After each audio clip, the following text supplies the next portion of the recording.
ಇನ್ನು ಈ ತಿನ್ನೋ ಖಾದ್ಯಕ್ಕೂ ಜೊತೆಗೂ ಸಿದ್ದರಾಮಯ್ಯನವರಿಗೂ ಈ ಎರಡರ ನಡುವೆ ಒಂದು ಬಿಡಿಸಲಾರದಂತ ಒಂದು ಕಾಂಟ್ರವರ್ಸಿ ಇದೆ. ಅದೇನು ಅಂತ ಅಂದ್ರೆ ಈ ಹಿಂದೆ ನಾನ್ ವೆಜ್ ತಿಂದು ಧರ್ಮಸ್ಥಳಕ್ಕೆ ಹೋಗಿ ದೊಡ್ಡ ಸಮಸ್ಯೆಯನ್ನ ಮೈ ಮೇಲೆ ಎಳ್ಕೊಂಡ್ ಬಿಟ್ಟಿದ್ರು ಸಿದ್ದರಾಮಯ್ಯನವರು. ಅಂದ್ರೆ ಟೀಕೆ ವಿಚಾರವಾಗಿ ಬಂದಾಗ ಈಗಲೂ ಹಾಗೆ ಮೊನ್ನೆ ಬಹಳ ಜಾಲಿ ಮೂಡ್ ನಲ್ಲಿ ಆಂಜನೇಯ ಸ್ವಾಮಿ ವಿಚಾರವಾಗಿ ಅವ್ರು ಕೊಟ್ಟಂತ ಹೇಳಿಕೆ ಇದೆಯಲ್ಲ, ಇದು ಕೇಸರಿ ಪಡೆಗೆ ಒಂದು ಅಸ್ತ್ರ ಸಿಕ್ತಂಗೆ ಆಗ್ಬಿಟ್ಟಿದೆ.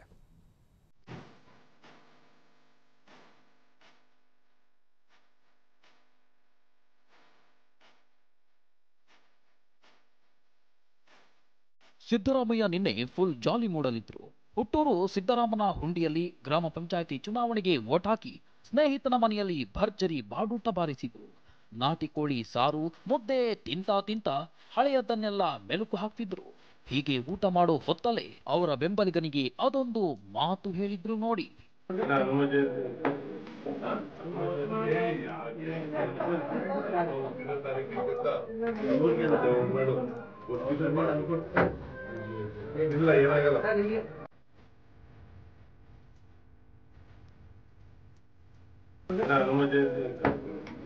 ಕೇಳಿದ್ರಲ್ಲ, ಬೆಂಬಲಿಗನೊಬ್ಬ ಸರ್ ಇವತ್ತು ಹನುಮ ಜಯಂತಿ, ನಾನು ನಾನ್ ವೆಜ್ ತಿನ್ನಲ್ಲ ಅಂತ.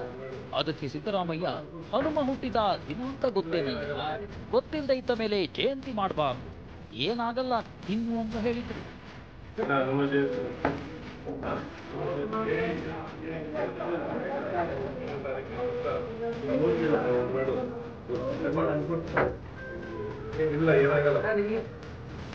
ಸಿದ್ದರಾಮಯ್ಯ ಆಡಿದ ಇದೇ ಮಾತು ಈಗ ದೊಡ್ಡ ವಿವಾದದ ಕಿಡಿ ಹೊತ್ತಿಸಿದೆ. ಹನುಮ ಜಯಂತಿ ಬಗ್ಗೆ ಹಗುರವಾಗಿ ಮಾತನಾಡುತ್ತಾರೆ ಅಂತ ಕೇಸರಿ ಪಡೆ ಸಿದ್ದರಾಮಯ್ಯ ವಿರುದ್ಧ ಕಿಡಿಕಾರ್ತಿದೆ.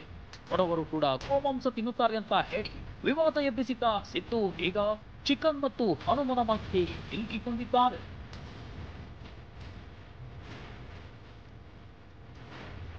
ಸಿದ್ದು ಹೇಳಿಕೆಗೆ ತಾಯಿ ಮಕ್ಕಳ ಸತ್ಯವನ್ನೇ ಪ್ರಶ್ನಿಸಿದ ಸಿಟಿ ರವಿ.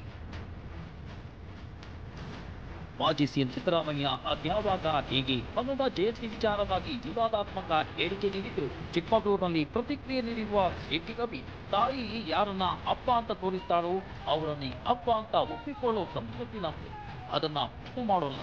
ಆದರೂ ಈಗ ಸಾಕ್ಷಿ ಕೇಳ್ತಿದ್ದಾರೆ ಅಂತ ಖಾರವಾಗಿ ಹೇಳಿದ್ದಾರೆ. ಇದು ನಂಬಿಕೆಯ ಪ್ರಶ್ನೆ. ಯಾರು ಕೂಡ ತನ್ನ ತಾಯಿಗೆ ತಂದೆ ನಿಮ್ಮಪ್ಪ ಇವರು ಒಂದು ನಂಬ್ತಾರೆ ಹೊರತು ನಮ್ಮಪ್ಪನೇ ಇವನು ಅನ್ನೋದು ಸಾಕ್ಷಿ ಯಾರು ಅಂತ ಕೇಳೋದಿಲ್ಲ. ಹಾಗೆ ಸಾಕ್ಷಿ ಕೇಳುವ ಮನಸ್ಥಿತಿ ಇರುವ ಜನ ಕೆಲವರು ಇರ್ತಾರೆ. ಅದರಲ್ಲಿ ಸಿದ್ದರಾಮಯ್ಯನವರು ಆ ರೀತಿ ಸಾಕ್ಷಿ ಕೇಳೋ ಮನಸ್ಥಿತಿಯವರು ಇದ್ದರೆ ಅದು ಅವರ ದೋಷ. ಅವರ ನಂಬಿಕೆ ಬಹುಶಃ ಹುಟ್ಟಿನಿಂದ ಬಂದಿರೋದಲ್ಲ, ನಂತರ ಸವಾಸ್ ದೋಸ್ತಿಂದ ಬಂದಿರೋದು ಅಂತ ನಾನು ಭಾವಿಸ್ತೇನೆ.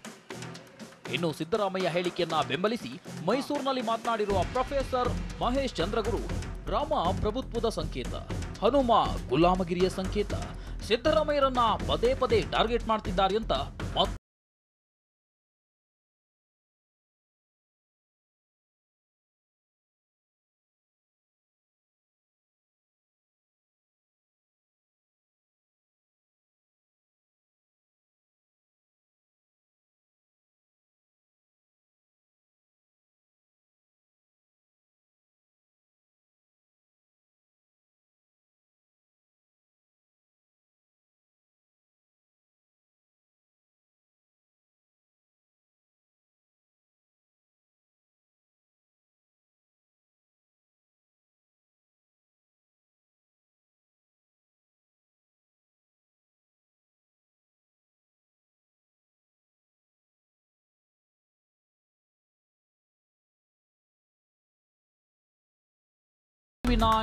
ಬೆಂಗಳೂರು.